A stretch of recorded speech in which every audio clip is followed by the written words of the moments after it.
اسی جنگل میں ایک شیرنی رہتی تھی جس کے 2 بچے تھے۔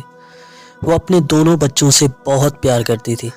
جب تک بچے چھوٹے تھے تب تک شیرنی روزانہ انہیں دوسرے جانوروں کا شکار کر کے لاتی اور خوب پیٹ بھر کر انہیں کھلاتی۔ پر جب بچے تھوڑے سے بڑے ہوئے تو اس نے انہیں بھی شکار پر لے جانا چاہا تاکہ انہیں بھی شکار کرنا آئے۔ بڑا بچہ فوراً تیار ہو گیا، لیکن چھوٹا کہنے لگا کہ میری طبیعت ٹھیک نہیں ہے، کچھ دنوں بعد چلوں گا، آج نہیں کل وغیرہ جیسے بہانے بنانے لگا۔ بڑا بچہ ماں کے ساتھ شکار پر جانے لگا۔ کچھ دن اور بیت گئے، پر چھوٹا بچہ اب بھی شکار پر جانے کے لیے راضی نہ ہوا۔ دراصل وہ بہت کاہل تھا۔ وہ سوچتا تھا کہ جب بیٹھے بٹھائے کھانے کو مل جاتا ہے تو میں محنت کیوں کروں۔ شیرنی اس کو بہت سمجھاتی کہ وہ شیر کا بچہ ہے، اس سے اپنی خوراک حاصل کرنے کے لیے جدوجہد کرنا ہوگی، ورنہ سستی اس کی عادت بن جائے گی۔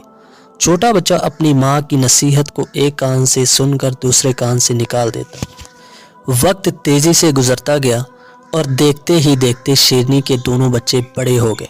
بڑا بچہ بہت چست و چالاک تھا، اس کے برعکس چھوٹا بچہ سست اور نکما ہی رہا۔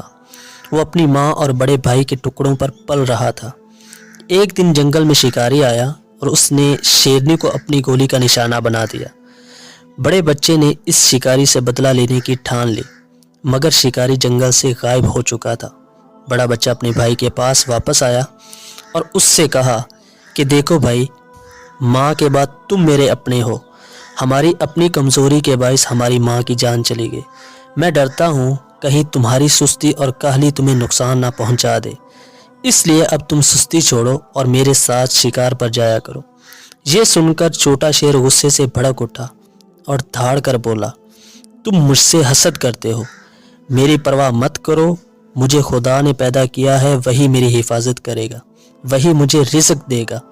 اس پر شیر بولا، بے شک خدا رازق ہے، اس نے سب کو پیدا کیا اور وہی سب کو رزق بھی دیتا ہے، پر ساتھ ہی وہ یہ بھی کہتا ہے کہ تم محنت کرو، اس کا پھل میں تمہیں دوں گا۔ جب تک رزق کے لیے محنت نہیں کرو گے تو وہ تمہیں رزق کہاں سے دے گا؟ اس پر چھوٹا شیر بولا، مجھے یہ نصیحت دینے کی بالکل بھی ضرورت نہیں، میں اپنا اچھا برا خوب سمجھتا ہوں۔ اپنے چھوٹے بھائی کی اس ہٹ دھرمی پر بڑے شیر کو بہت دکھ ہوا اور وہ خاموش ہو کر چلا گیا۔ دن گزرتے چلے گئے، جب بھی وہ شکار کرتا اس کا حصہ اس تک پہنچا دیتا اور وہ بے حیائی کا لباس پہن کر اسے خوب مزے سے کھاتا۔ کچھ دن بعد بڑے شیر کے بیوی بچے ہو گئے۔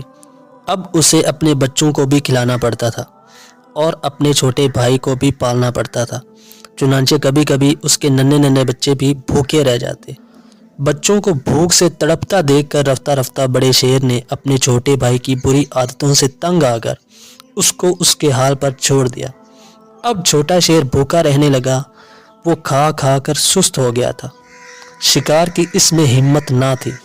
چھوٹے موٹے خرگوش، گیدڑ اور لومڑی جیسے جانور گزرتے وہ انہیں ہڑپ کر جاتا، پھر بھی اس کا پیٹ نہیں بھرتا تھا۔ آہستہ آہستہ وہ کمزور ہوتا گیا۔ ایک دن بھوکا چوہا اس شیر کے پاس سے گزرا۔ اس نے شیر کو مردہ سمجھا اور وہ اس کے کان کتر کتر کر کھانے لگا۔ پیٹ بھر کر چوہا خوشی سے اپنے ساتھیوں کے پاس گیا اور انہیں خوشخبری سنائی۔ وہ سب بھی نعرے لگاتے ہوئے اس پر چڑھ گئے اور من چاہے حصے سے گوشت نوچ نوچ کر کھانے لگے۔ اس طرح یہ کمزور اور چھوٹی سی جنگلی مخلوق جنگل کے بادشاہ کو عبرت ناک انجام تک لے گئے۔ سچ کہتے ہیں، کاہل کا حشر ہمیشہ برا ہی ہوتا ہے۔